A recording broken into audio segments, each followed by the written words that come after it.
Hey everybody, and welcome to the Inferno Cast, episode 048. I am Fox, host of the podcast and of YouTube's Inferno Fox Gaming channel. We are here on YouTube, Apple Podcasts, Spotify, Amazon Music, and more. We have a very patriotic themed episode for you today in celebration of America's greatest holiday. But before we get into that, I'd like to go ahead and introduce our fantastic cast and crew. From most to least patriotic, we have Simbu Darkfang. He is the host of the Scurry Face Wrestling Federation show, which airs on Sunday nights on Twitch at 7 p.m. Central Time. And he's also a retired actor of Basement of the Dead. That, of course, again, Basement of the Dead in Aurora, Illinois. Simbu, my salute to you. Thank you for joining us. Hey, you're welcome. And let me just go ahead and show off that patriotism. God save the Queen, Simbu. Thank you. And it's almost like they almost sound the same too. Both of the anthem and God Save the Queen. What a curious coincidence. Told you this was going to be the year of the heel flip. Yeah, let's move on to our second most patriotic individual. That absolutely is Hillbilly Hardicus. Hillbilly Hardicus, he's a good friend of ours and our resident hill slug. Hillbilly, thank you so much for joining us. Hey, thanks for having me. Also, while not specifically an American holiday, the best American holiday is Halloween. Absolutely. Absolutely. And that's all I'm going to say. Agreed. So you got some very happy Halloween fans, and if you're a fan of the Inferno Fox gaming channel as well as the Inferno Cast, you're going to have a fun time in October. But that's all that we're going to say about that, as I'm going to introduce our third most patriotic individual. That absolutely has got to be Astrimedes. He's the developer and co-owner of Second Place Games. Astrimedes, thank you so much for joining us. Thanks for having me. Happy Halloween, everyone. Absolutely. Happy Flag Day and happy Halloween. And our fourth most patriotic person is absolutely Stormrosesky of the Twitch and YouTube channels of Stormrosesky. Storm's always breaking for the American flag. Storm, thank you so much for joining us. Okay. Thank you for having me. After yesterday's announcement in our dear old country, I don't have a lot to say about this holiday that is positive, so I'm going to keep on going. On to the next. Keep on trucking, as we say here in America. That is absolutely an American statement with the American best highway system that we have got here in America. Thank you, President Eisenhower. Let's move on to the fifth most. And King Biden. And the fifth most patriotic person who is an ardent Biden supporter, that is Jason the 13th of the YouTube channel, Jason the 13th. Jason, I salute you. I'm definitely not the very political person. Okay. No, but you forget it's Tuesday a lot. Yeah, I didn't forget today. Never forget what M. Bison did on a Tuesday. What did M. Bison do on a Tuesday? And finally, the sixth most patriotic person of the podcast here is Jamie Owls. And she is my partner and partner in crime, as well as a fellow partner on our Games We Are Playing series that we record and distribute monthly. Jamie Owls, thank you so much for joining us. Thank you. I'm happy to be here. And on the political spectrum, I think number 6 is accurate because I'm very not political at all. As for Halloween, after the 4th of July, that's when I'll be getting ready to start bringing out my Halloween decorations. She's not kidding. I live with her. She's really not. I have Wait, horror books. I have horror video games ready. It's on. But you put those away? No. More like put them behind the books. They're all behind the books that you see on the bookshelf. All she does is maneuver them out and pull them out from the back, because Halloween apparently is king here at the Inferno Cast. But One quick update. Jamie Owls, Jason the 13th, and myself just came back from Too Many Games in Philadelphia on Sunday. We absolutely had a blast. This is a video game convention where Simbu's gone. Now we can actually talk about the real topic, which is all about how much we just laugh at Simbu. No. So the Too Many Games is really just a video game convention held annually. They have a bunch of video game competitions, a lot of shopping, and some panels, some guests who are like honor guests that sign stuff like voice actors and whatnot. It was really a fun time. Got some good deals. This Friday, I'm going to be releasing a video, a little bit more detail about that, as well as some of my pickups. Jason, anything brief you want to add or talk about with Too Many Games? Oh, I actually am just going to try and get out a haul video myself as to everything I picked up, because yeah, we spent a little over the budget that I had planned. So going a little crazy out there. It was definitely fun. And oh no, I'm sorry. I was also going to say, out of all the guests they had, I did get to meet one of the YouTubers that I personally watch. So when I scrape together my video, I will talk all about that. And when Jason the 13th posts that video, I'll make sure to include a link in the description of mine, and we'll make sure to let you guys know when that's also posted. Jamie Owls, any thoughts about the Too Many Games? My feet still hurt from all that walking. But But no, it was really fun. It was an experience. It was cool to see some YouTube stars there, and it was also cool to see people who really get into the cosplay. Although I've seen a lot of butt cheeks that day, so Yeah, that happens at conventions. we're all Yeah, adults. So it was a fulfilling day. and sometimes a little bit smelly, but par for the course when it comes to the gaming conventions sometimes. So just remember, to very, very many conventions. So remember, friends and fans, you go to a convention, don't forget your best friend, Mr. Deodorant, and don't forget to apply Mr. Deodorant. Yes. And body spray. Body spray, bonus points for body spray. If it's a game, look at it like a game, you get more points for body spray. But let's go ahead and a shower. yes. When all else fails, shower. Oh, and wash your hands after you use the washroom. Spartacus. We're losing people by the moment here. Perfect time to There's still people segue left into after that intro. Well, it's a perfect time then to segue into our main topic, since it is celebrating the pride of America by focusing on the American video game studios. And it's one of those things where, while PC gaming was a thing during the time for most of us growing up, most of us cut our teeth on video game consoles that were played games mostly developed by those outside of the country, the United States. Thankfully, since then, there's been a wide dearth of companies making video games from all across the globe, especially the States, for the consoles. I remember growing up, anytime American companies made games, it usually was relegated to the PC. So really glad to see a wider dearth of creators making games from across the globe, because that leads into a wider selection of games. So each of us have selected a video game company to talk about, where we'll provide a very brief introduction to them, what games they've developed, and why we like this game or these games and the company themselves. I'm going to go ahead and kick things off because my selection is Valve, and you can't have America without God, because in Gabe we trust is what we say. Gabe Newell, of course, to be exact.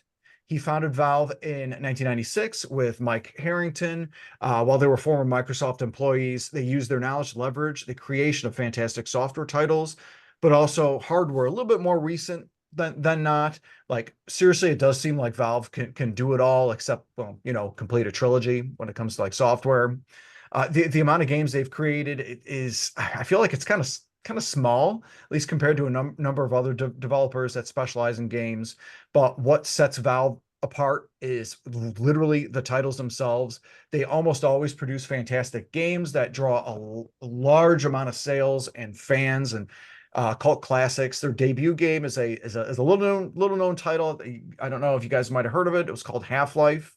It spawned a number of expansions, inspired mods like Counter-Strike, which the devs of that were then hired into Valve, and it has seen release on the PS2.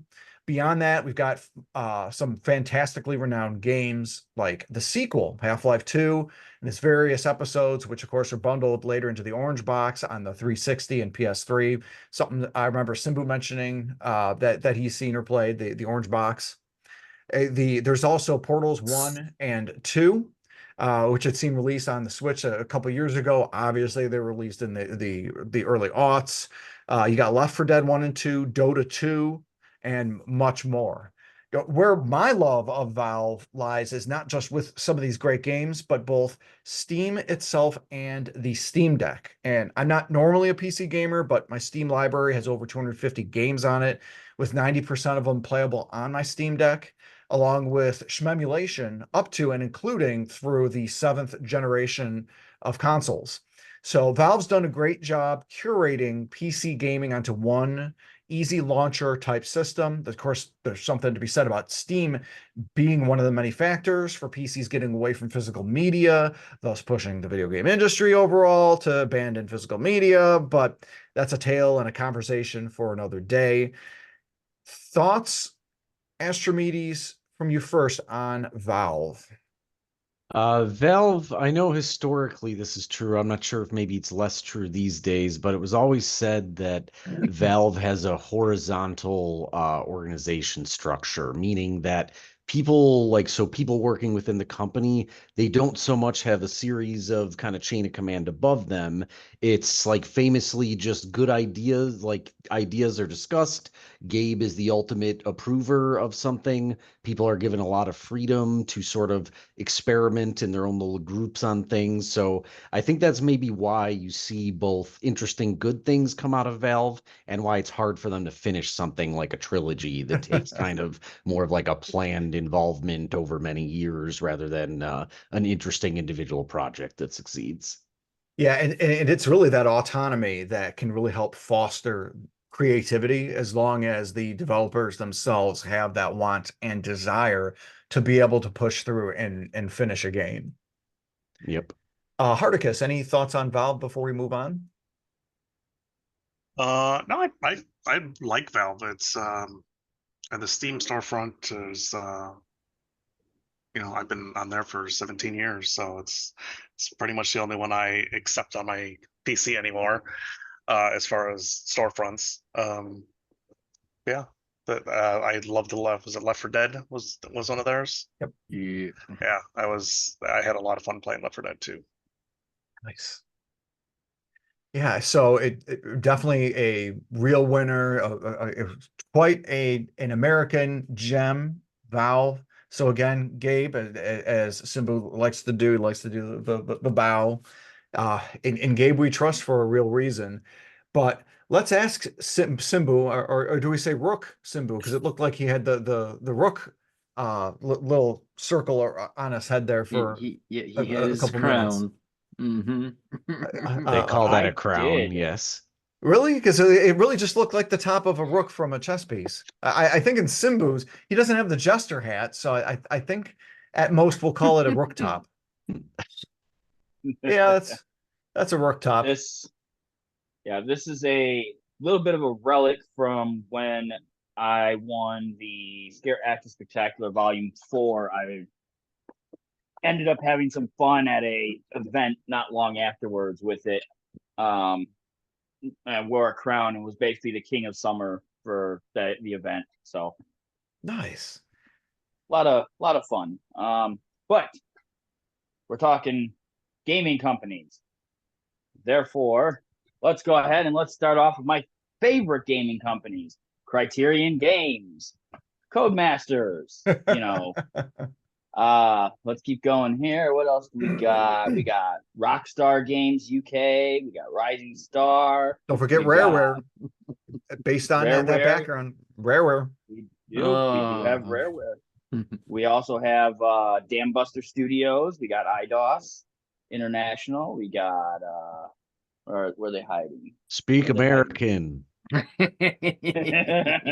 We got Traveler's Tales. I got to bring a Traveler's. I had to get the Traveler's Tales only because they do all the Lego games and they are just one of the favorites. But we're going to switch it up because, as you know, as of 2 days after this podcast, that's when the Declaration of Independence was signed in America, was ratified as a country.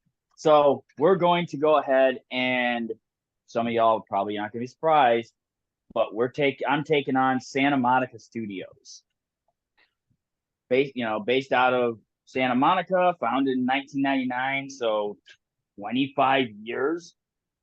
Alan Becker, founded the company, who, after being a longtime employee of Sony Computer Entertainment.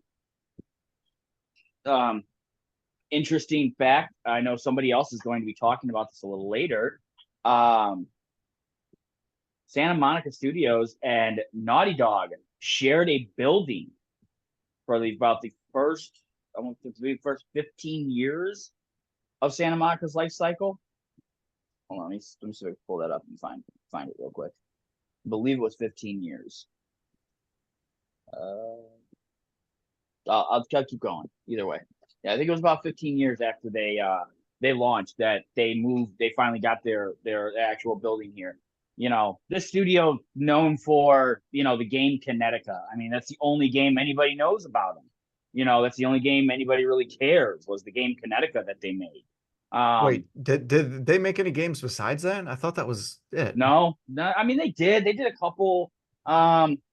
How many was that? 1, 2, 3, 4, 5, 6 other games, but I don't think anybody here, any of our viewers, have ever heard of the series, and that would be Boy. Of course, I'm talking God of War. It's Santa Monica Studios is one of those, Valve has that, immense creation ability and all these teams that, and all these individuals that can place and do all these, awesome, one-offs or, doubles or whatever type games.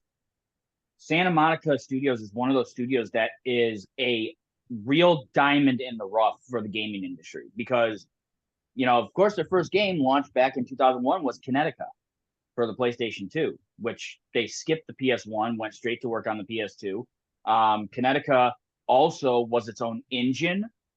A little fact, Twisted Metal Black was made using the Kinetica engine. So by proxy, Santa Monica Studios had a finger or a hand in the development of Twisted Metal Black. Whether you like the game or not, it was a Twisted Metal game, which, I'm pretty sure a lot of people enjoyed it for what it was.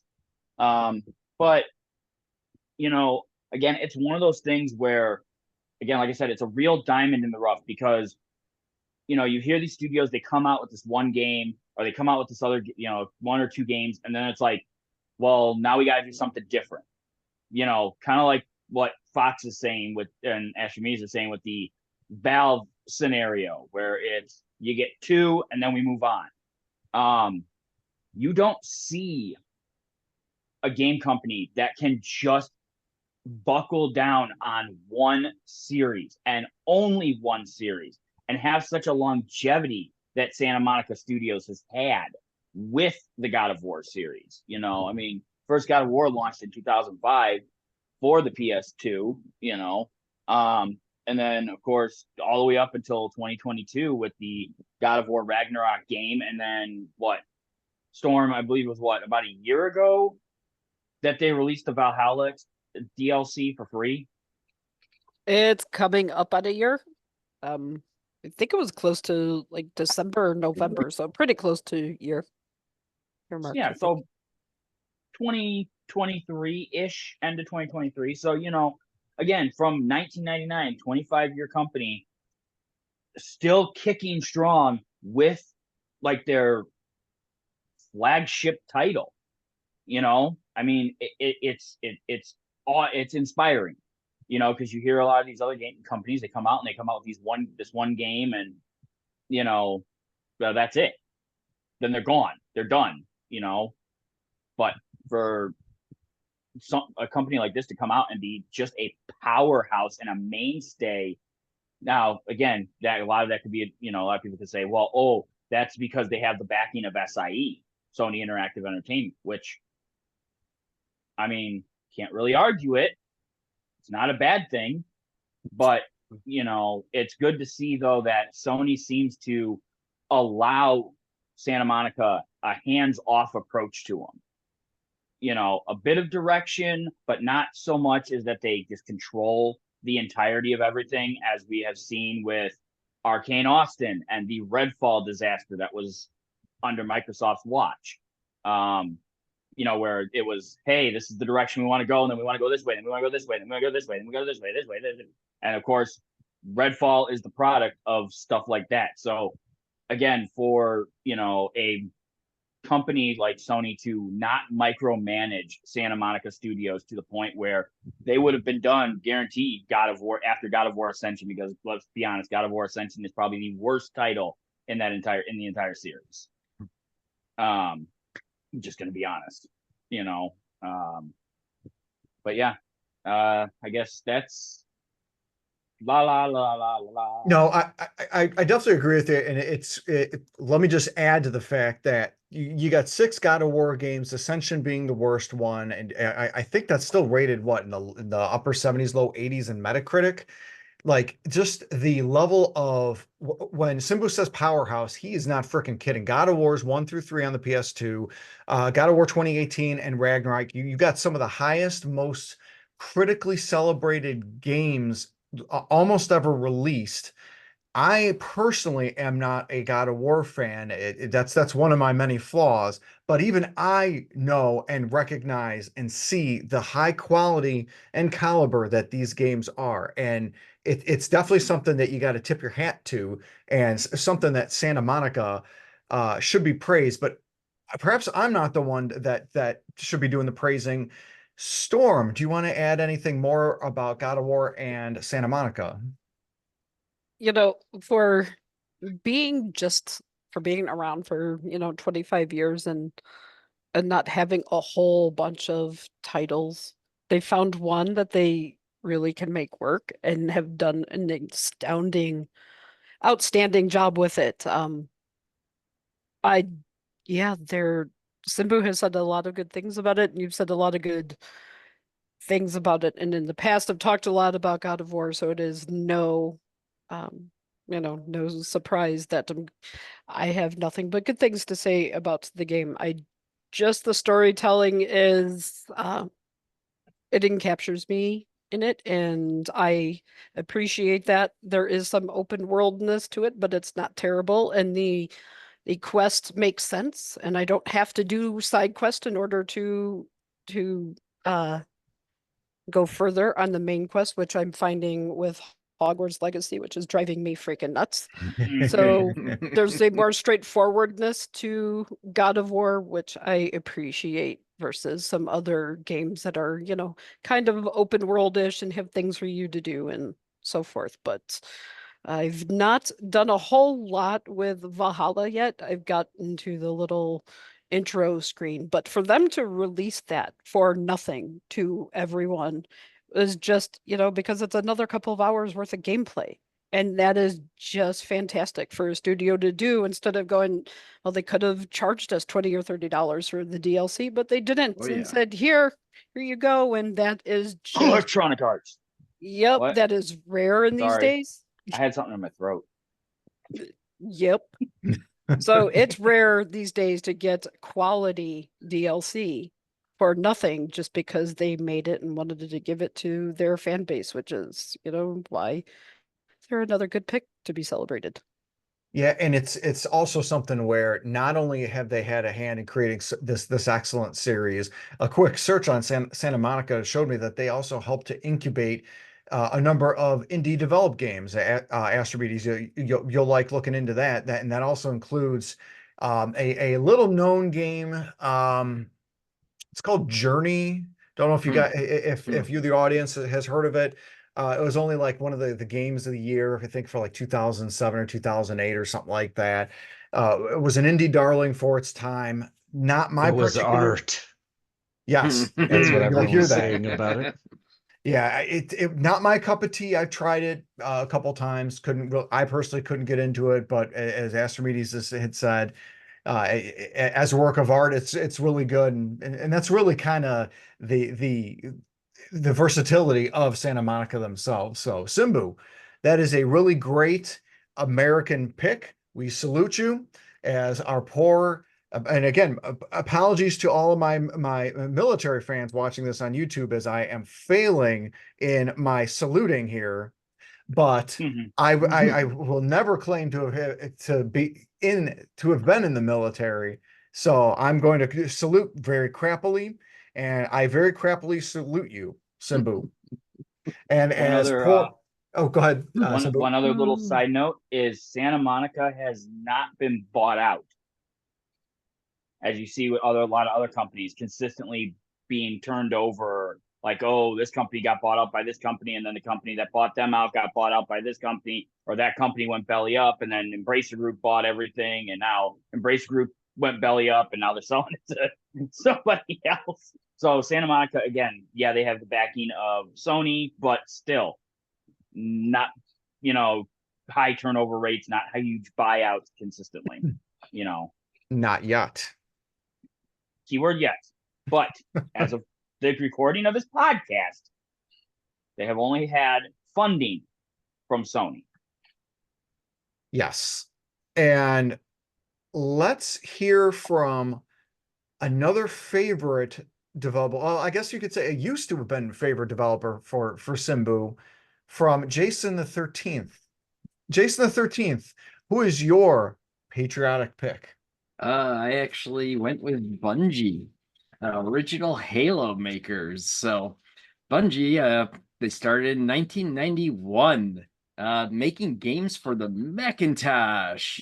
And then they went to Macintosh and PC, and then of course Microsoft basically bought into them or bought them, and that's when Halo came out in 2001.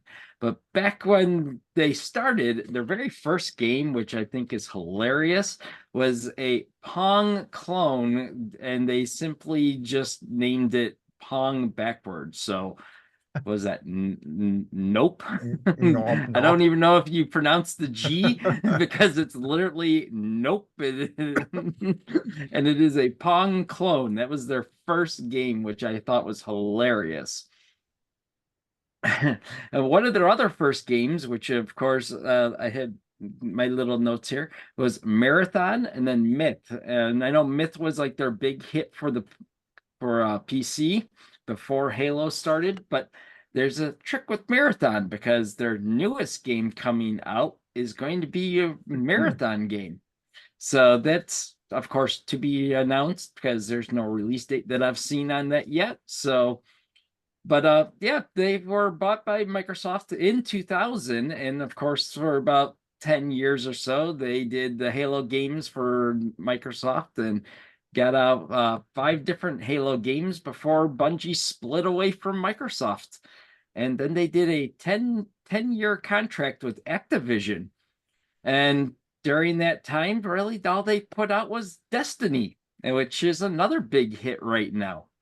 But their contract ran out. Instead of staying with Activision, they went off on their own, and now Sony owns them apparently, which I did not realize.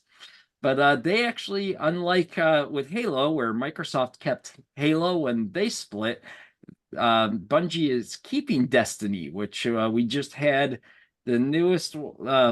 Was it an update or is it an actual solo game? I don't know because I don't DLC. play. It is DLC DLC. expansion. I was gonna say, yep, an update for them that just came out literally a month ago. So if you're a Destiny fan, definitely check out their DLC for that one. Destiny looked really cool when it first was coming out. I even thought about picking it up, but I failed and never did that. Well, we just got Destiny 2 not long ago and a couple of the older expansions. So if you're interested in trying it, if you're a PlayStation Network member, Yes, always download it and give it a shot. surprisingly, not too long ago, it was 7 years ago. That's when Destiny 2 released in 2017. How freaking crazy is that? So the other thing that I thought was really interesting though was Bungie, on top of doing all the games and the big hits of Halo and Destiny, they created their own oh my god, I wrote it down. Where is this? Their own game engines. They created one called Blam engine, which is what they used for the Halo games, and now they created one called Tiger engine for the Destiny games. So they actually created their own game engines that they're using for the games. So that's actually a really cool on Bungie, of course. So, but I picked Bungie because my brother Mobster, who's only been on the channel a couple of times, but we won't hold that against him. His like favorite series is the Halo series, and it's literally one of the two games that got me to even get Xbox in the first place. So not that I'm a big Xbox fan, but Halo is definitely one that I've collected almost all of them until the last couple. So Yeah, and unfortunately, I don't really know anybody else besides you and maybe me that were classic Halo fans. I don't know. Yep. And then the other big series on Xbox, small little shout out, was the Lost Planet games. I love those things. Those Did two you? games. I can't remember. Did you find Lost Planet 3? I have not found it yet. Okay. I'm starting to think that that's just a rumor on the internet that that game exists. And of course, I give Simbu a hard time. Simbu was one of the biggest Halo fans that Oh, I yeah. knew, who had played Halos 1 through 3, and was if you're an Inferno Cast fan, you know of Simbu talking about our console Halo LAN Nights. parties Yes. that we would have. So it's definitely a great thing to honor Simbu there. And of course, Simbu's and my constant double kill that we would do with one another with the frickin' swords. So So that's partially why I picked Bungie, because Halo was a big part of my Xbox. And overall, looking at all the different American companies, I've learned that I really need to try more American games, because 90% of my games is not American. that's kind of my issue slash problem too. I've noticed that, especially when it comes to RPGs, I really lean heavily Uh-huh. on the Oh, yeah. JRPGs and the Western ones. Not as much, but that's why we still have a little bit of life left in ourselves. That means we got more time to play some of these Western games.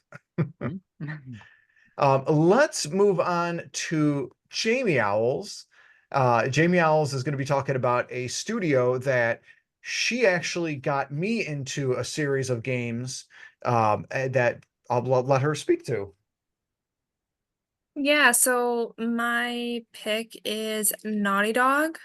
Originally, they were formerly known as Jam Software.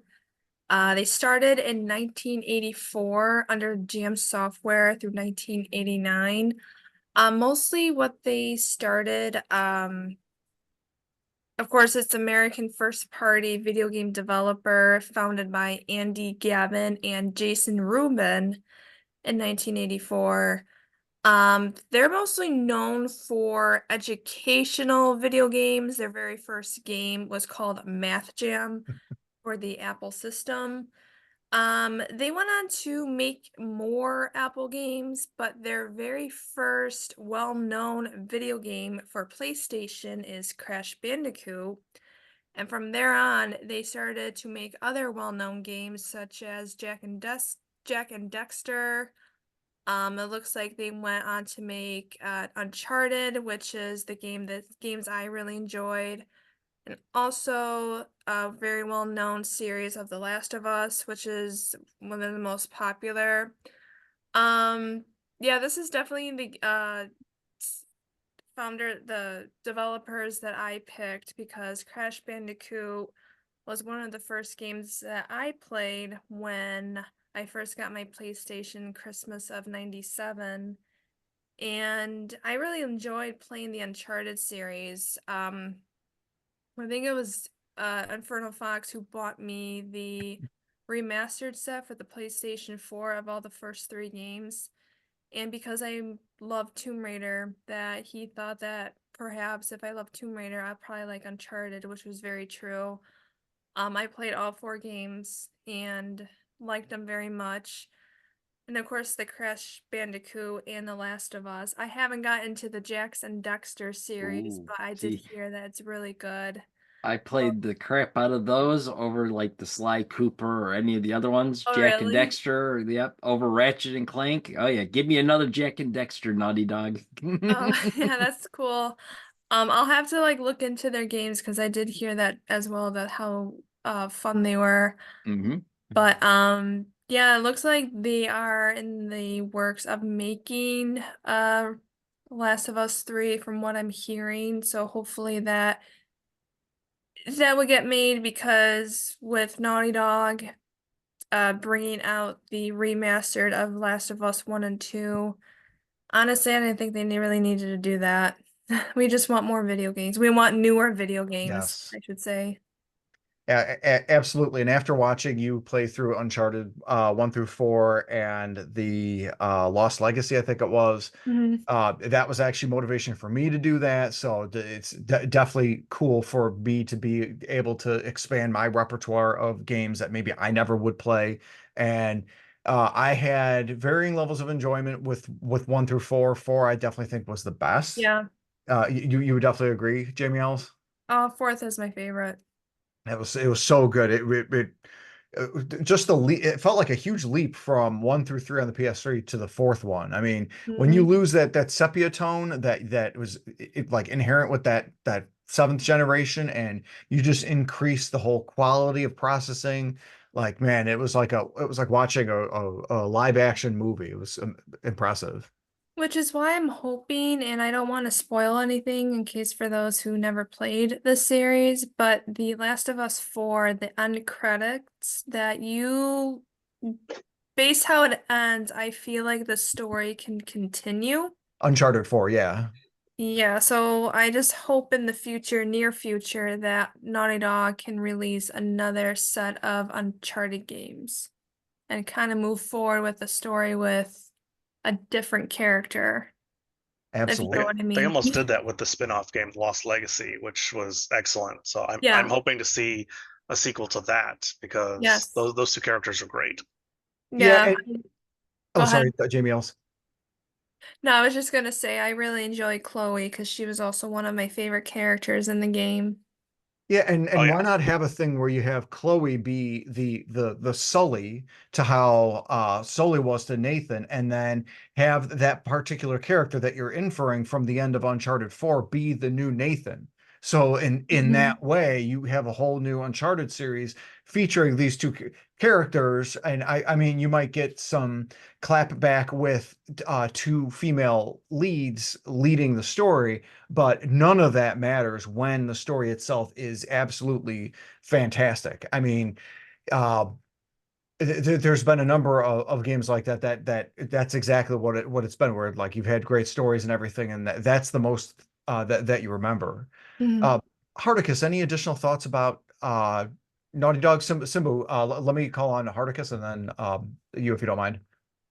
I love the Uncharted series.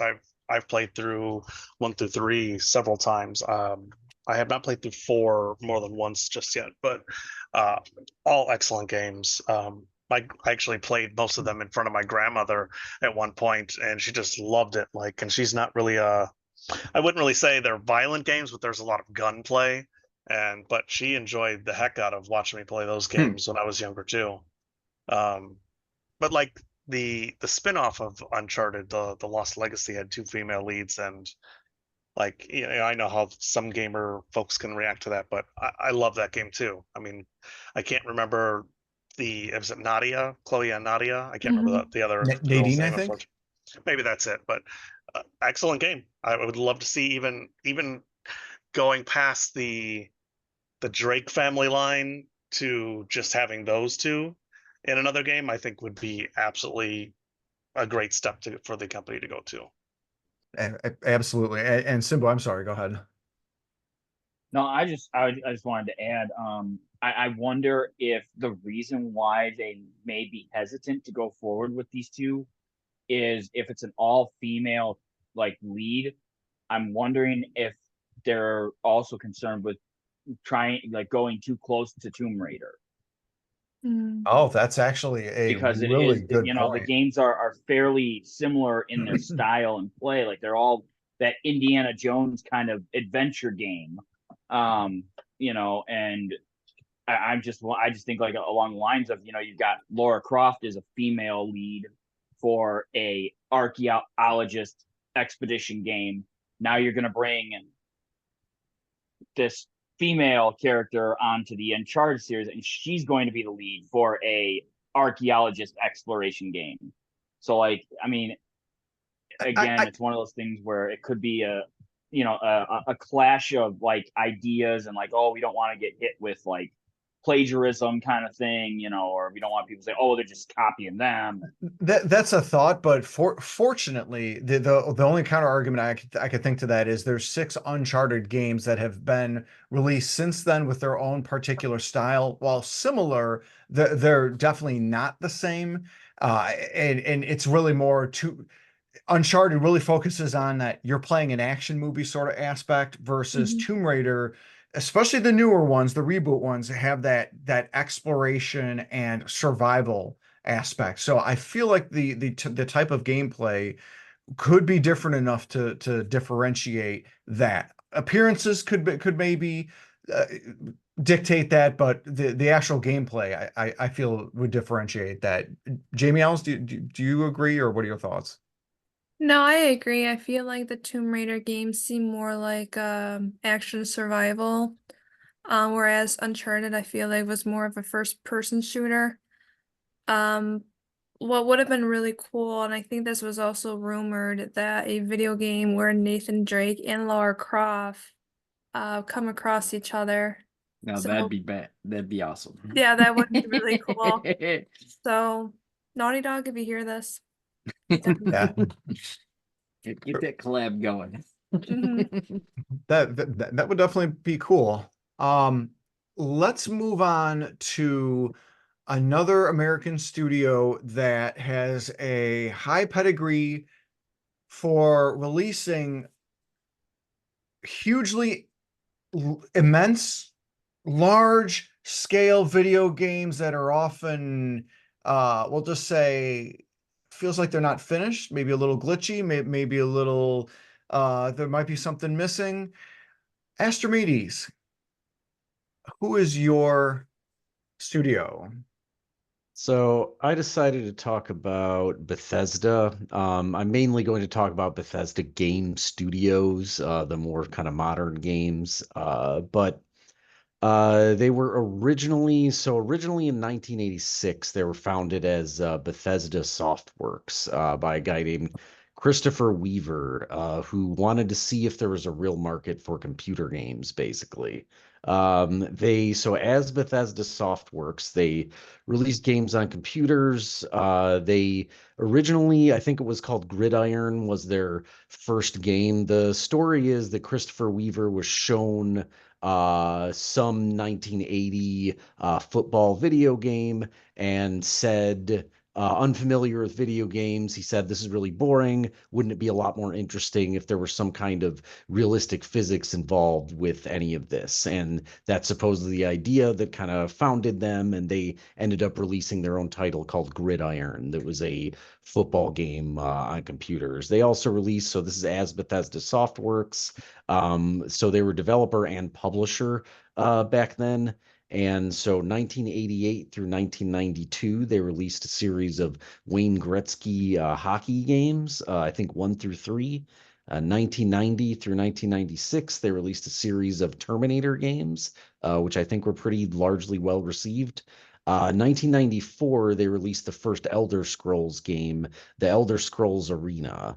And originally, they had actually planned to make it a very narrow focus on sort of just the arena, but they started building up sort of the town outside the arena and adding more for players to do. And this is kind of often pointed to as like the seed of how they ended up in the place they did, with how kind of expansive and deep their games are. But so that was 94. The first Elder Scrolls game comes out. In 1996, they released The Elder Scrolls 2, Daggerfall. At this point, they were starting to get some more attention for these games, and they've been releasing even as Bethesda Game Studios later, kind of little known to me anyway, series of games called IHRA Drag Racing series. I just think it's kind of interesting the mix of games you see with Bethesda. I was not really aware of the kind of sports games in their portfolio here. But so they were bought by ZeniMax in 1999. So in 2001, ZeniMax spins off Bethesda Game Studios to be a separate arm that is actually just concentrated on development, separately from Bethesda Softworks, which does still exist, but is now only a game publisher.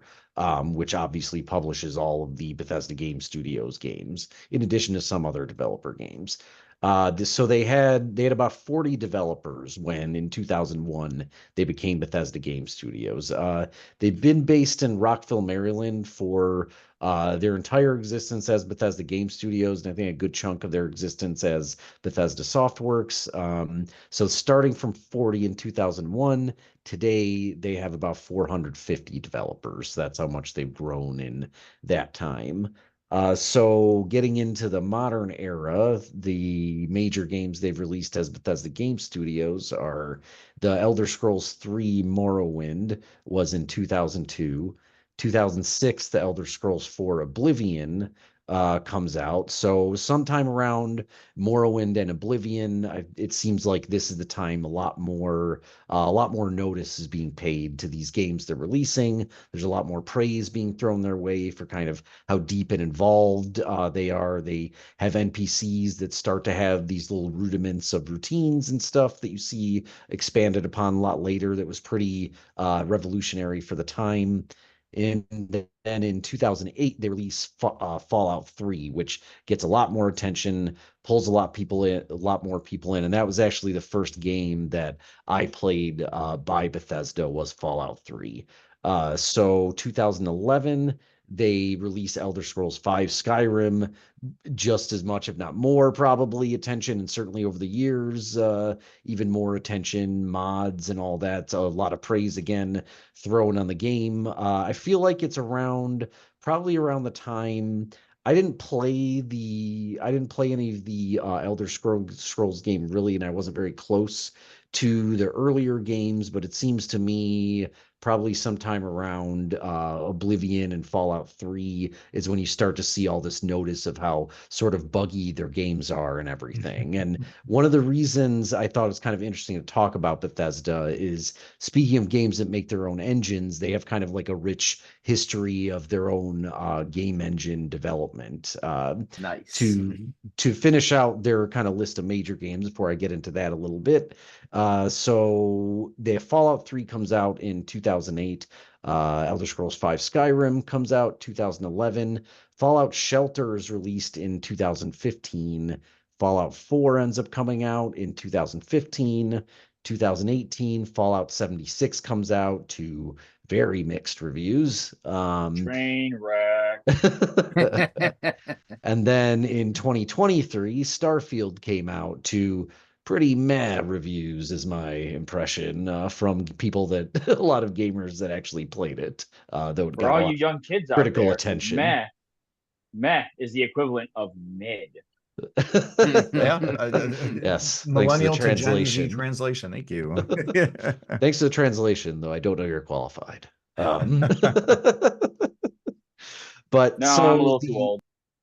in terms of technology that they've used, so they again really just focusing on the modern history as Bethesda Game Studios. They use the Gamebryo. It's this engine called the Gamebryo engine that they didn't actually develop for Elder Scrolls 3, Elder Scrolls 4, and Fallout 3. Those were all made using this Gamebryo engine. Then in 2011, when they released Skyrim, this is after a few years of in-house engine development, where along with the development of Skyrim, they created their new engine called the Creation Engine. I think it's interesting that they started adding mod tools though to the Gamebryo engine. So they extended the Gamebryo engine a lot themselves. It seems like they have very deep in-house kind of engineering interest, if not execution in some cases. But they did a lot of custom development to the Gamebryo engine themselves. And in Fallout 3, this is actually one of the early game development things I did. This was probably around the same time, maybe roughly, maybe slightly before. I don't remember the timeline exactly, that I actually started messing around with really writing code for games. But in Fallout 3, there was a Garden of Eden creation kit, it was called. And it was clever because they use an in-game sort of lore item, the Garden of Eden creation kit, and that's what they named their modding tool that they released for Fallout 3. I actually used that modding tool to make a Raider follower that I could use to carry extra equipment and stuff like that. And I thought that was pretty fun. I kind of got my feet wet with messing around with game creation with that. So in terms of the rest of my history with their games, just for the qualifications around my opinions for the studio, I did play a lot of Fallout 3. As I mentioned, I messed around a lot with their, no, not a lot, but some, with their Garden of Eden creation kit, modding tool for Fallout 3. I played a decent amount of Fallout Shelter for a little while after it came out. I actually liked Fallout Shelter for what it was. I eventually felt like I exhausted it, but it was amusing. I watched a lot of Skyrim that people played. I watched a decent amount of Fallout 4 that people played, and so my kind of hot takes on their studio is that I think that most of their games kind of post Fallout 3 have not seemed as kind of creative to me as some of their prior games. I feel like there's more of a focus on really needing to capture that market, especially after they got a taste of how popular some of their games have gotten. And it feels to me a little of the kind of like originality or innovative stuff is sort of falling by the wayside on some of their more modern games. And I think it's really funny, as referenced by Simbu previously, or someone, or actually you, Inferno, the bugginess of their games. I think it's funny that, they do their own in-house engine development. Of course, bugs come along with it, but even when some of the bugginess aspects were being pointed out, I think some of that was actually still occurring with the Gamebryo engine. But technically, they did their own custom development on top of it, so you could still say that it's really their fault. Nice. Yeah, and it's a lot of us here have had a number of experience with the Bethesda titles. If memory serves, Oh, I yeah. remember Simbu really enjoying, I think it was Morrowind and Oblivion. Jason the 13th, you liked Skyrim. Jamie Owls, you're a Skyrim And Fallout 3. girl too. And Hardicus, you liked the Fallout series, Fallout 3 and 4.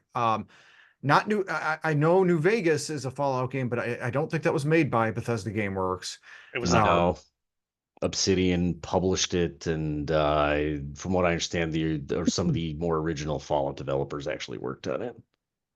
Hardicus, any thoughts about Bethesda and Fallout? Oh, I've got plenty of thoughts on Bethesda. Todd Howard, and we'll not be negative today. No, I love the Fallout series. Fallout 3, Fallout 4, Fallout New Vegas. I know they're not by Bethesda, but I love the Fallout series. I have not played 76 because I did hear it was such a dumpster fire when it first came out. I liked Fallout Shelter for the mobile game it was. I enjoyed the Elder Scrolls series too.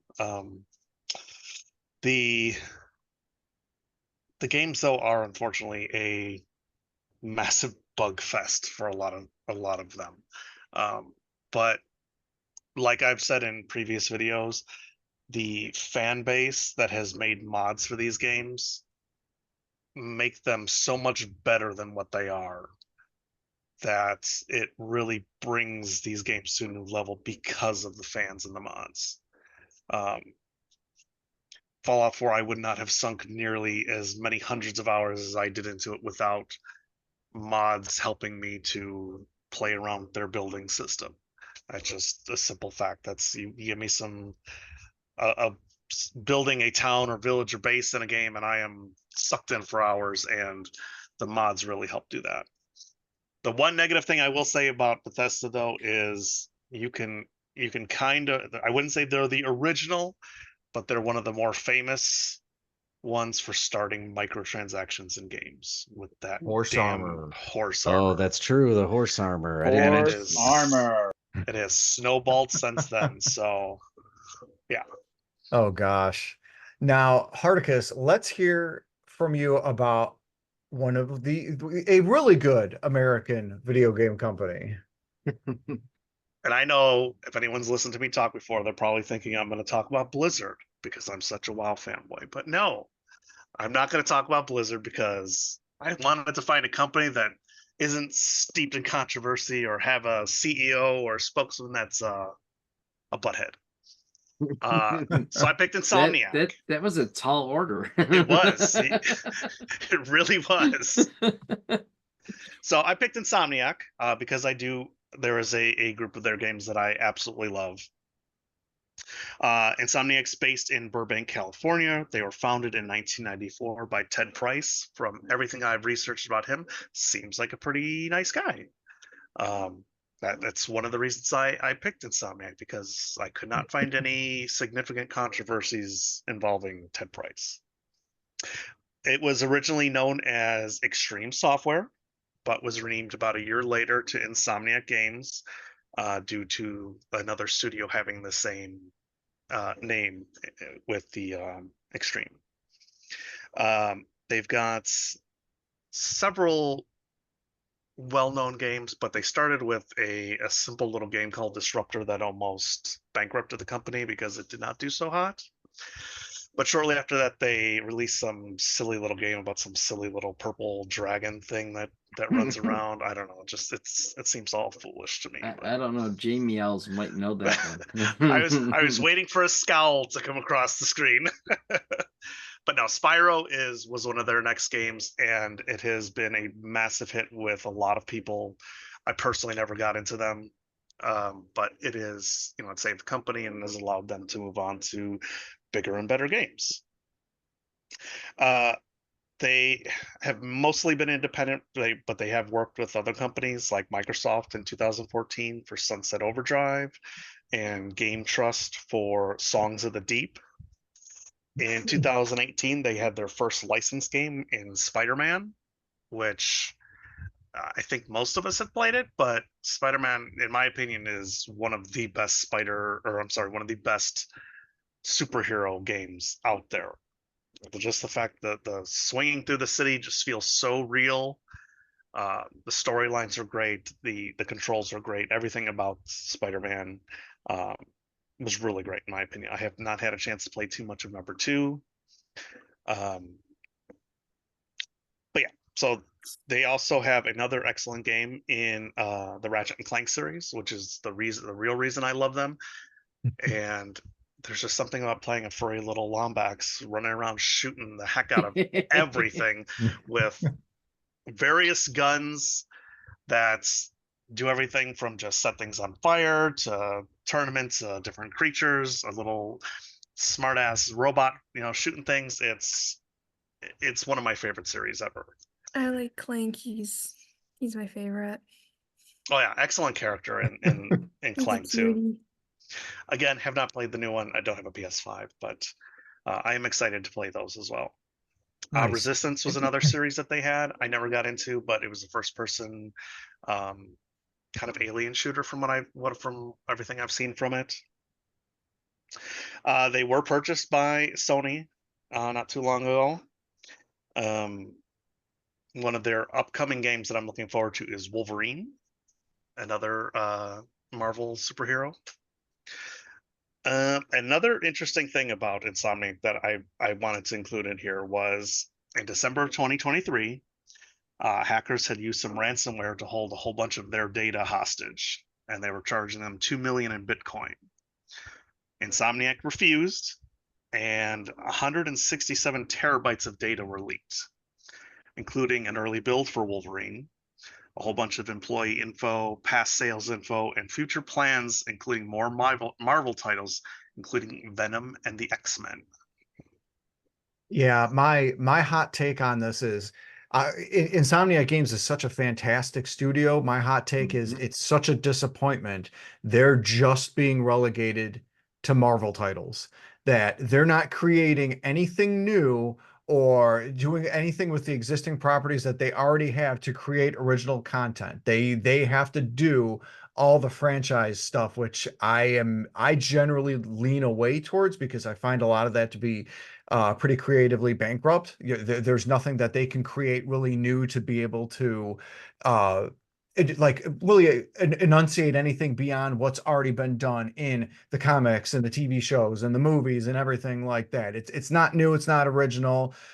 But the other side of that coin is the fact that what other company can you have to do such material other than Insomniac that can deliver such a fantastic title like Spider-Man, Spider-Man Miles Morales, and Spider-Man 2? Because holy crap, these are excellent franchise title games. If I had a top 10 list of franchise games, for me, the list wouldn't be 10 because I couldn't think of 10 games, but those three Spider-Man games would be within that particular top 10 list. I mean, they are absolutely fantastic.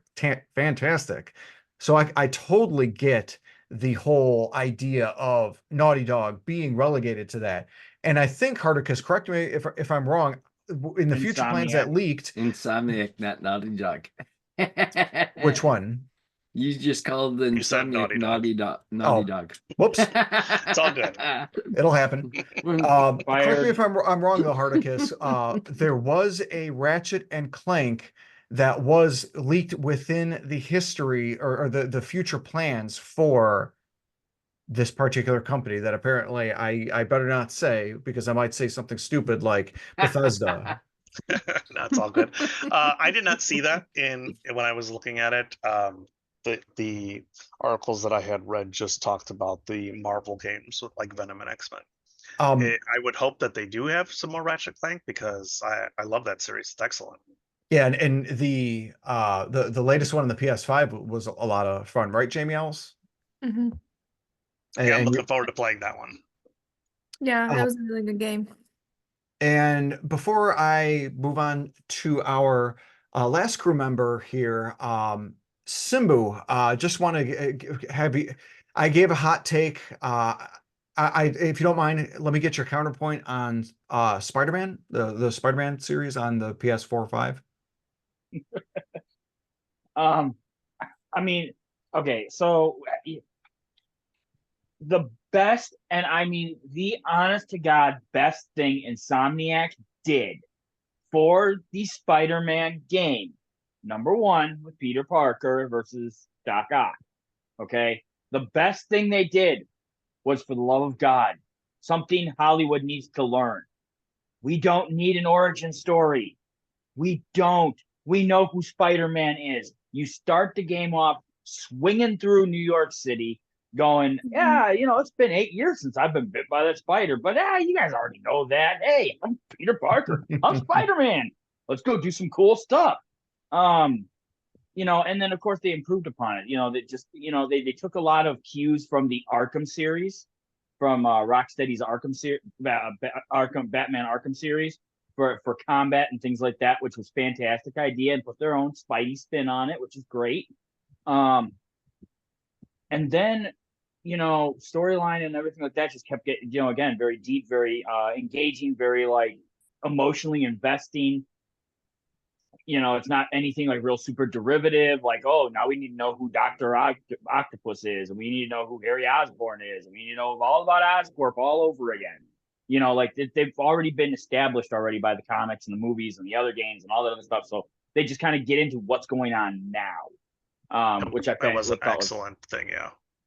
Yes, completely fantastic. Real quick before I hand it over, Miles Morales, the tag teaming between Peter and Miles was a fantastic addition to that game for some really cool, unique moments in gameplay. Gameplay is good, not to mention gameplay, but cuts, quick time events, QTEs, things like that. And then of course expanded upon like immensely in Spider-Man 2, where now you are swapping between the two and actually playing. And choosing who to play as, like, versus, now you got to be Miles to go do this. Well, yeah, you have to be Miles to do this, but you can ignore Miles for now and continue playing as Peter. you know, if you want to continue side questing or whatnot. One thing that I do think, and this is to Hardicus's point with the web swinging through the city being more fun as a means of travel than anything else, is the fact that in Spider-Man 2, they introduced a fast travel system where you can pick a point on the map and fast travel it to there immediately.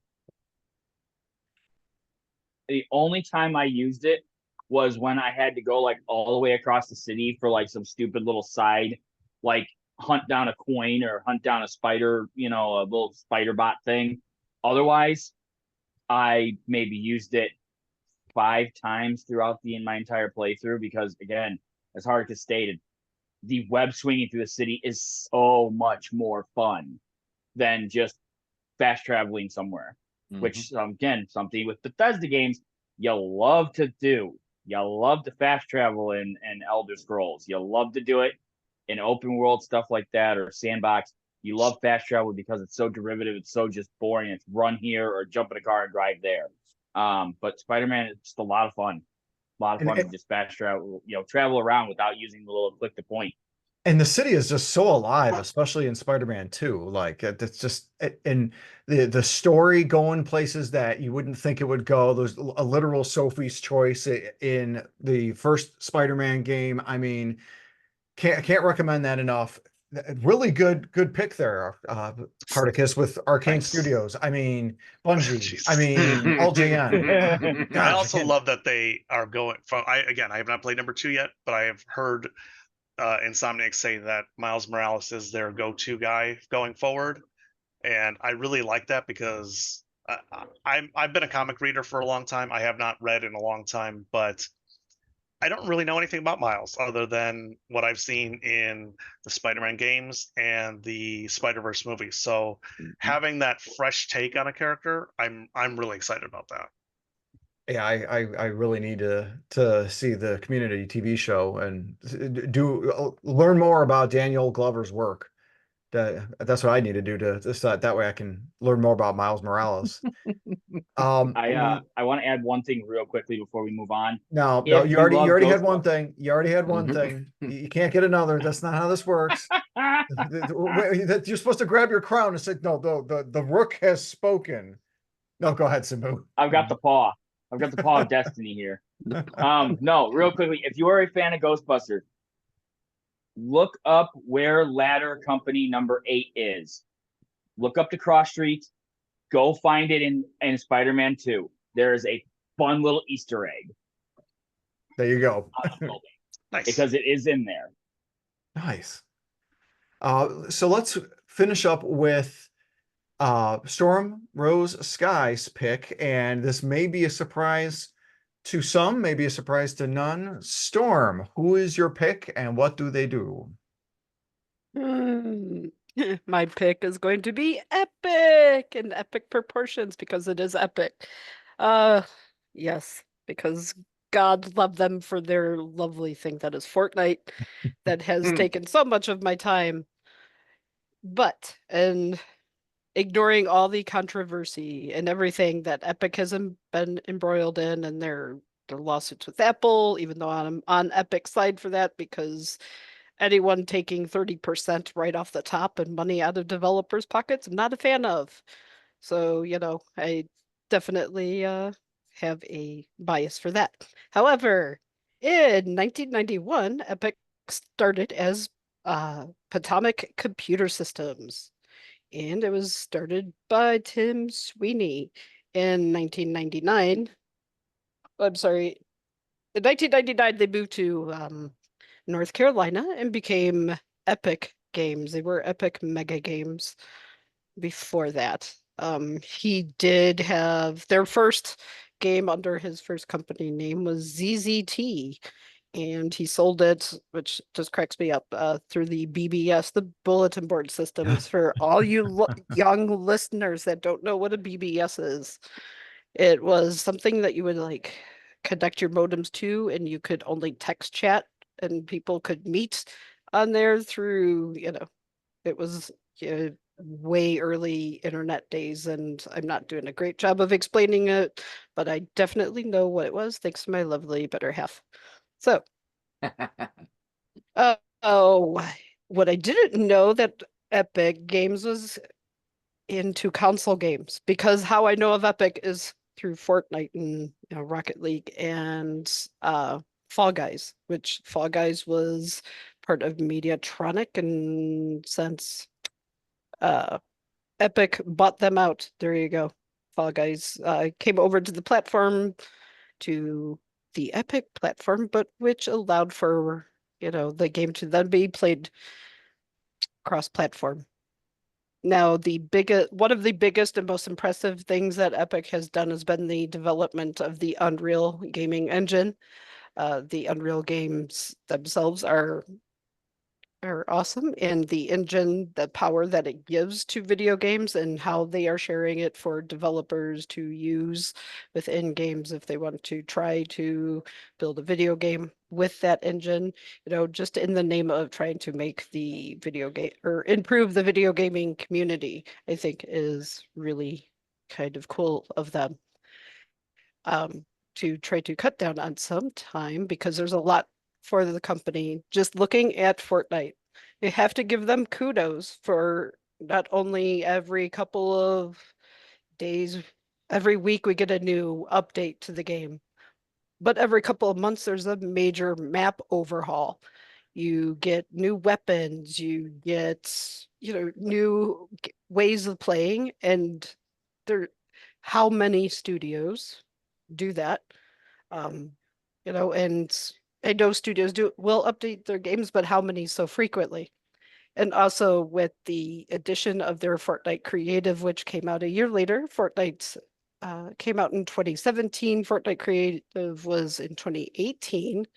They now include the Unreal engines, and within Fortnite, they will promote users who have made some fantastic, outstanding maps for you to go around and play in.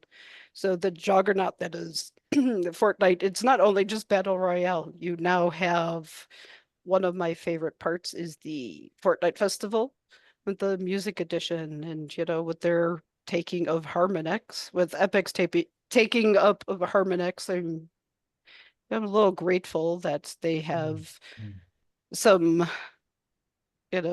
access to the music and whatnot. So, oh, sorry, I wanted to rush through that. No, it's a lot of good information regarding Epic Games, and they've had a lot of history in the video game lexicon. There you go, lexicon as a whole. I think one of their best contributions probably is the Unreal Engine, because it is so friendly for developers to use. And yeah, they develop it and they do get money back, royalties and everything for it being used. Because no game company is a charity, but we have to point out how well it is as a game engine. I think Unreal 5 has gotten a little bit of controversy with it in general regarding its usability or use. But it's because it's so new, or it was so new when it first came out. There's kinks that have to get hammered out, and it's just something that, okay, you get used to it, and you really get to see what is. I mean, I remember you guys got me into Fork Knife, and at the time it was running Unreal 4, and I'd been playing on the PS5 when it moved to Unreal 5. The graphical upscaling that it turned to, I mean, it's not, Fork Knife is not going to win any awards for being the most prettiest game. That's not the point. It's all about the gameplay, and a lot of people sell Fork Knife short, people who don't know or haven't ever played it, but it has a very solid base for gameplay, and it's because of Unreal Engine. It's because Epic Games knows their stuff and knows how to do it. So it's really an impressive feat by them. Yeah, unlike Bethesda, Unreal seems like a really solid engine, and it's one of the only engines out there that, from my opinionated perspective, seems like one of the ones that's really well suited for both professional and hobby game development. And it's important to note that they're not Unity. So, you know, uh, Yep, there's that. Well, especially when you look at the fact that, again, as Storm mentioned, the Fortnite creative, you know, a lot of that, again, as Astrimedes just stated, pro devs, but also hobby gamers, you know, or hobby devs, because that's all 90, I say about 85% of the creative stuff is all just hobby Yes. devs, you know, who people are just, hey, you know what, I want to load up the Fortnite, you know, creative, you know, creation engine, and let me just go, let me screw around, you know, and see what I can do. And like, there are some amazing things. Like, they've cloned Friday the 13th, the video game. They've cloned that in there. They've cloned Five Nights at Freddy's games. They've cloned, like, I mean, you name it. They've cloned a Fall Guys. They've cloned tons and tons. They've cloned Dead by Daylight even. Seems like first thing that starts happening when you mod is you start shoving games inside other games. Mhm.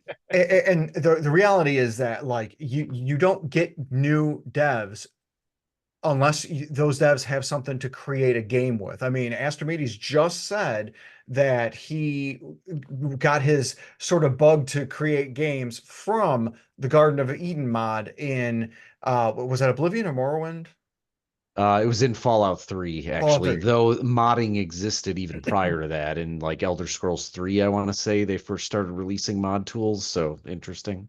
Yeah, so it's a thing that with Epic Games encouraging that within their engine, it helps to sort of encourage that with gamers, and it's something that Nintendo had finally taken notice of with games like Super Mario Maker 1 and 2 and Garage Builder, and it's a thing where these indie devs, Toby Fox from Undertale, he cut his teeth on hacking Earthbound on the Super Nintendo, and everybody's got to start somewhere. And if Epic Games and even Fork Knife can help with that, you know, I definitely applaud, or no, I should say I salute them, because that's the American way. It's ingenuity and being able to pull them up by their bootstraps. And thankfully, thank you, Epic Games, for providing the uh willing game developers bootstraps to pull themselves up by. So thank you, Epic Games. So as we are sign off here, I just want to say huge thanks to our fantastic cast and crew to make this a wonderfully patriotic episode as we went through some fantastic American studios. Before I call it, any last words, parting shots? I'll give one little shout out to Ilphonic, because, you know, they created one of my favorite video games, Friday the 13th. I know that it's unavailable on any stores now, blah blah blah, but I do like that studio for bringing that to existence. Excellent. Yeah, Ilphonic has their hands in a couple different pots. They also did Ghostbusters: Spirits Unleashed. They did the Arcadegeddon game that a lot of us PlayStation users got for free a while back. Um, they're fun little studios, some fun little games. Since we're gonna shout out people who got their start in hacking, I know he's not American, but Johan Pilst of Arrowhead Studios started out as a modder for video games. So again, without creation tools and things like that, developed, you know, by maybe Bethesda GameWorks, you know, who knows, or Bethesda Softworks, whichever they were at the time of Fallout 3. You know, things like that, done by American game companies or game companies across the country, you know, across the globe.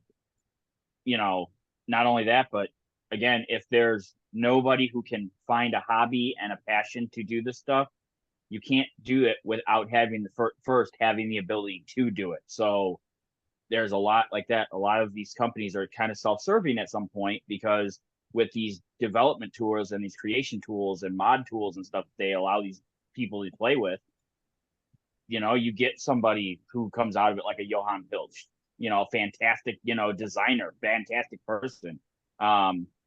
Shout out to what's the status on for WWE 2K24, who goes in and creates these amazing custom wrestlers. Like, you're talking anybody you can think of, he creates them, and it's down to the nano detail.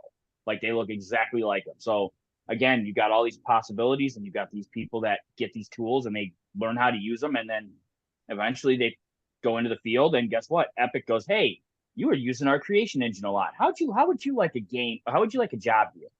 You know, so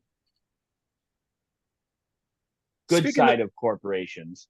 Speaking of that, I'm a little disappointed that y'all didn't pick another American company. I know Hardicus, you didn't say Blizzard. No one picked Activision. No one picked EA, Electronic Arts, another American company.